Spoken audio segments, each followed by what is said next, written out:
আল্লাহর আজকে 3 বছর থেকে কামলা দেই, আমাকে কামলার দাম বাড়ে না। ওই 500 টাকা হাজিরা, ওই 500 টাকা হাজিরা। এই 6 মাস আগে 5 টাকার সিগারেট করলে 6 টাকা, আর এখন আবার করছে 8 টাকা।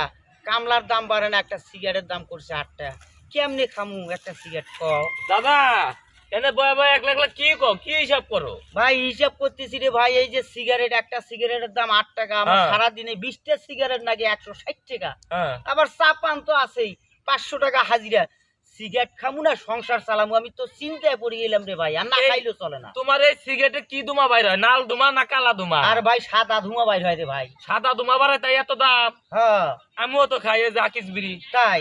25টা বিড়ির দাম 25 টাকা। তাই এক প্যাক বিড়ি কিনলে আমার সারাদিন জায়গা।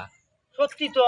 এটা তো সাদা ধুমা বাড়ায়। তাহলে আমার তো যাইবো। হ্যাঁ, তাহলে আমি 160 টাকা দিয়ে এই 20টা সিগারেট না খাইয়া খাও আমি গে এক তুমি। প্যাকেট এক বিড়ি প্যাক খাবো। বিড়ি খাবে সারাদিনে। ও নাতি, তুই যে আমার কি উপকার